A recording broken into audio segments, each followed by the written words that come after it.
पार्श्वनाथ विद्यापीठ द्वारा 11 से 13 नवंबर 2022 तक भारतीय परंपरा में सांस्कृतिक राष्ट्रवाद की अवधारणा विषयक राष्ट्रीय संगोष्ठी के तृतीय दिन के प्रथम सत्र का आयोजन दिनांक 12 नवंबर 2022 को प्रातः 9 बजे से 1 बजे तक किया गया। इस सत्र की अध्यक्षता प्रोफेसर विजय शंकर शुक्ल, निर्देशक इंदिरा गांधी राष्ट्रीय कला केंद्र, नई दिल्ली ने किया।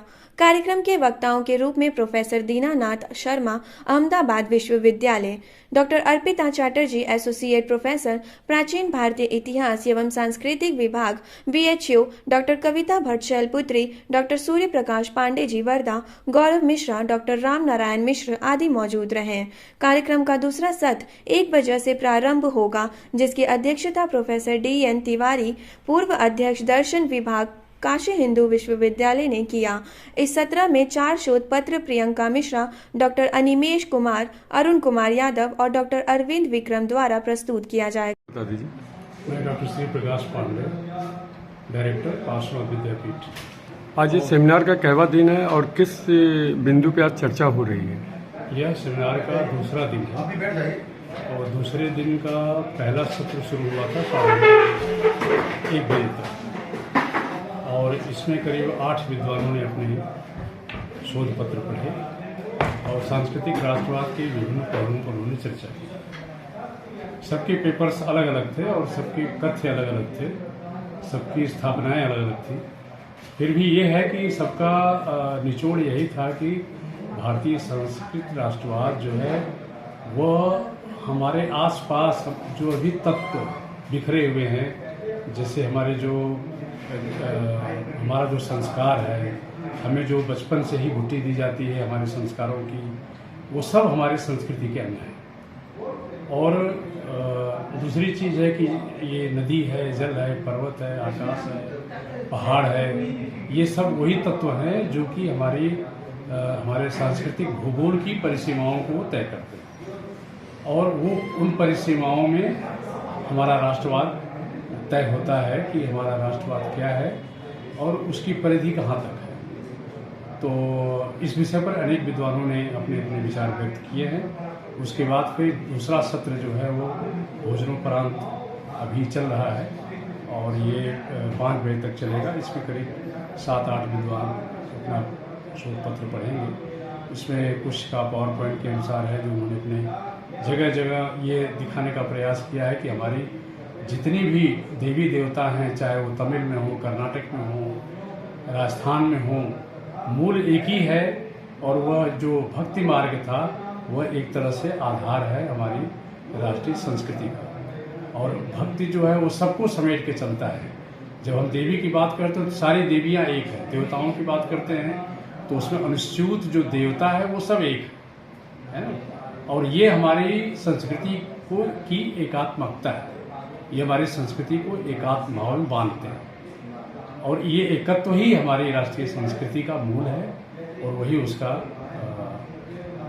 एक तरह से कहें तो उसकी मूल आत्मा है। तो संस्कार की अगर बात करें तो क्या आज के समय में जो 2022 चल रहा है, क्या संस्कार आज के बच्चों में दिख रहा है या 90 के पहले के दशक में दिखता था? नहीं, संस्कार तो पहले अधिक था, बाद में संस्कारों में कमी आई है। लेकिन आज भी एक विद्वान ने पत्र पढ़ा कि हमारे जो वृद्ध थे और हमें जो बचपन में ही सिखाते थे कि ये करो और ये ना करो, जितने डू और डोंट्स थे जो उनके थे वो बहुत ही लॉजिकल थे और उसके अनुसार ही हम अपनी शिक्षा ग्रहण करते थे और अपने समाज में हम अपनी सार्थकता निभाते थे। लेकिन अब वो चीज़ें धीरे धीरे लुप्त हो रही हैं। हम अंग्रेजियत की तरफ ज़्यादा बढ़ रहे हैं। हमारी जो मूल चीज़ें रही हैं उनको हम धीरे धीरे इसका क्या कारण है कि हमारी जो मूल संस्कृति है वो लोग धीरे धीरे भूलते जा रहे हैं? उसमें एक तो जो परिवारवाद का जो विघटन हुआ, एकाकी परिवार होने लगे, है ना, न्यूक्लियर फैमिली की जो कंसेप्ट आया, उससे लोग अब क्या है पूरे परिवार के साथ नहीं रहते, अलग अलग रहते हैं।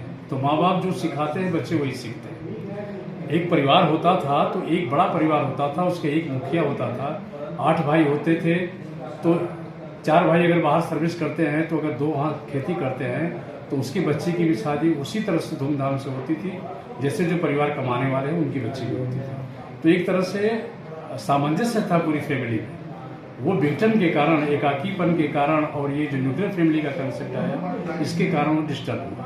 और वही चीज़, दूसरी चीज़ मोबाइल का, टीवी का ये युग होने के कारण, मोबाइल देखिए आजकल हमारी एकात्मकता को भंग कर दिया है। परिवार में लोगों की नींद भंग हो गई है। हर आपका एक परिवार में जाए तो 8 लोग जो है 8 मोबाइल लेके बैठे हैं, कोई किसी से बात नहीं कर रहा है ना। तो ये चीज़ें हमारे संस्कृति पर, हमारी संस्कार पर ये कुठाराघात कर रही हैं और ये पश्चिमी सभ्यता की देन है, पश्चिमी सभ्यता की देन है। जो लेकिन पांडे जी, बात किया जाए कि मोबाइल जैसे हमारे संस्कारों को भुला रहा है, परिवारों में वो दूरियां ला रहा है, ये नो डाउट ये सच है जी। लेकिन आज के समय में मोबाइल नीड भी है, तो इसका रीजन मतलब इसको हम लोग कैसे दूर कर सकते हैं? उसको दूर कर सकते हैं कि उसका जितना कम से कम उपयोग हम कर सकें, आवश्यक होने पर ही उपयोग करें तो ठीक है। बाकी फेसबुक है, ट्विटर है, इंस्टाग्राम है, हम दिन रात उसमें लगे हुए हैं, उत्तर दे रहे हैं, प्रत्युत्तर दे रहे हैं, व्हाट्सएप है उस पर मैसेज भेज रहे हैं, तो ये अधिक हो गया है। मतलब कि ये एक कहें कि एक एक्सेस हो गया है कि अब हमें उससे कहीं न कहीं उसका कंट्रोल हमारे पास नहीं है ना। इस मीडिया का हमारे पास कोई कंट्रोल नहीं है, इलेक्ट्रॉनिक मीडिया का। तो हमारे चैनल के माध्यम से आप थोड़ा समाज को इस बारे में कुछ बतलाइए कि बिल्कुल, हम समाज के लोगों को ये कहेंगे कि ये जो नई चीज़ें, जो नई सभ्यताएं हम पाश्चात्य लोगों से ले रहे हैं, उन्हें अपने समाज में डाल रहे हैं, उसका असर हमारे बच्चों पर पड़ेगा, हमारे परिवार पर पड़ेगा। इसलिए जो इलेक्ट्रॉनिक मीडिया है उसका कम से कम उचित उपयोग हो तभी हम करें, अनावश्यक उपयोग न करें। तो इससे हमारे बच्चे भी सुसंस्कारित होंगे और हमारा परिवार भी विघटन को नहीं पहुंचेगा और एक सामंजस्यपूर्ण परिवार की अवधारणा